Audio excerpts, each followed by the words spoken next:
نہیں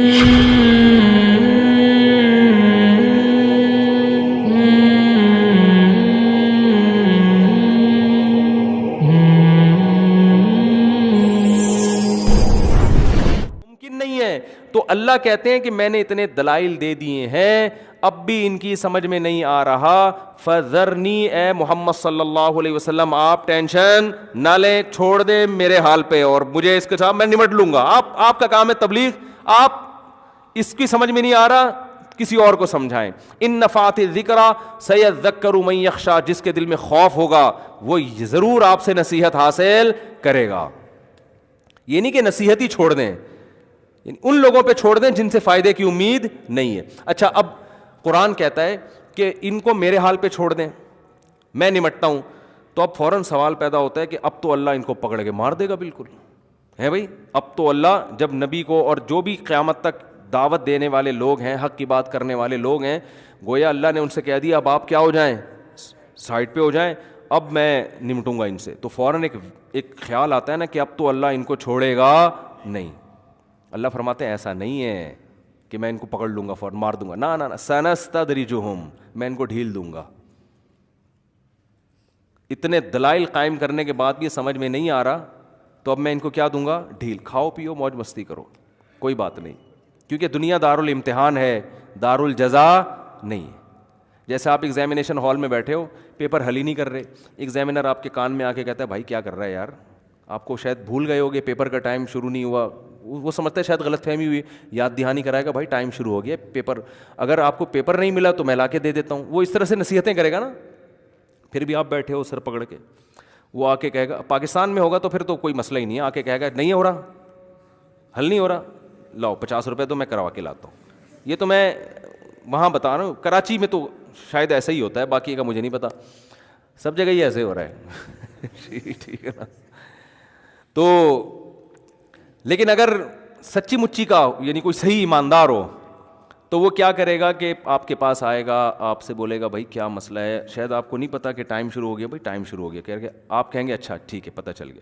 پھر بھی آپ پیپر حل نہیں کر رہے, وہ آگے کہ بھائی کوئی پیپر ایسا تو نہیں آپ کو فزکس کا پیپر تھا اور کسی نے غلطی سے کیمسٹری کا تو نہیں پکڑا دیا, کسی اور کلاس کا تو نہیں, چیک کر لوں, نہیں یہ مجھے فزکس کا ہی ملا ہے, ماشاء اللہ بہت اچھا.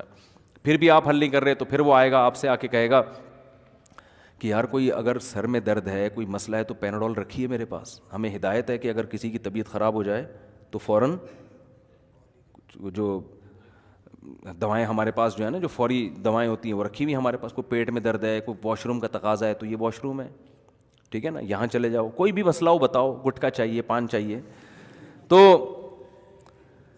وہ آپ کو 5-6 دفعہ نصیحت کرے گا.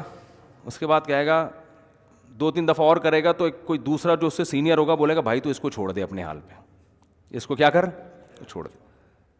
اور جو پیپر چیک کرنے والا اگر وہاں کھڑا ہوگا نا, وہ کہے گا کہ اس کو چھوڑ دے, میں اس سے خود ہی نمٹ لوں گا, تیرا کام کیا ہو گیا, ختم. پیپر میرے پاس آئے گا, کچھ بھی نہیں لکھا ہوگا تو فیل کر دوں گا.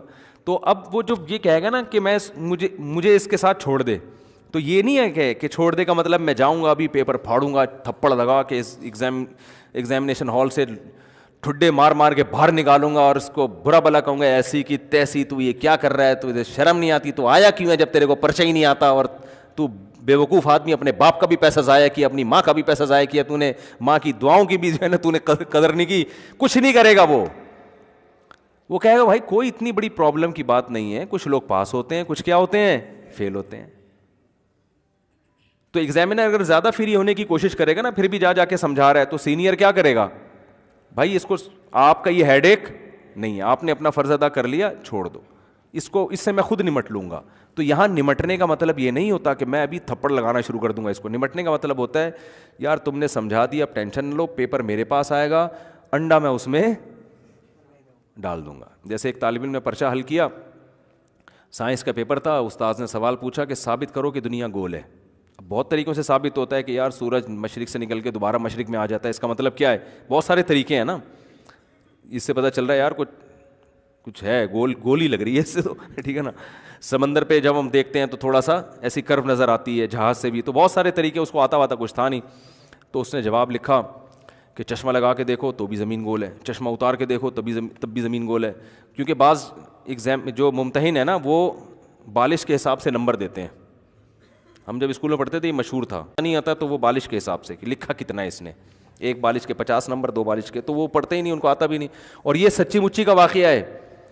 ہمارے ایک دوست کہتے ہیں کہ اسلامیات کے پیپر میں کچھ تاریخ, اسلامیات تھا یا پتہ نہیں معاشرتی علوم کا پیپر تھا, تو ایک سوال آیا کہ مشہور تاریخی شخصیات کے بارے میں نا, پاکستان کی کچھ مشہور, تو کسی ایک شخصیت پہ نوٹ لکھیں. کہہ رہے ہیں مجھے کوئی شخصیت ہوئی پتہ نہیں تھی, میں نے اپنے ابا کا نام ڈال دیا مولوی تمیز الدین, ان کے ابا کا نام تھا تمیز الدین. تو کہہ رہے ہیں میں نے کچھ آتا واتا تھا نہیں مجھے, تو میں نے مولوی تمیز الدین سن 1900 فلاں میں پیدا ہوئے اور فلاں جگہ آنکھ کھولی, کہہ رہا جو پھینکتا جا رہا ہوں میں نا, لکھا میں نے, اور اتنے میں تعلیم پائی, پھر فلاں سن میں یہ کیا, پھر تحریک پاکستان کی فلاں اس میں حصہ لیا, پھر یہ کیا وہ. کہہ رہے پورے نمبر ملے ہیں مجھے, کیونکہ جو پیپر چیک کرنے والا تھا نا وہ سوچ رہا تھا یار یہ کوئی ہم سے بھی بڑا فنٹر ہے, یہ کوئی ہم سے بھی بڑا فنٹر ہے.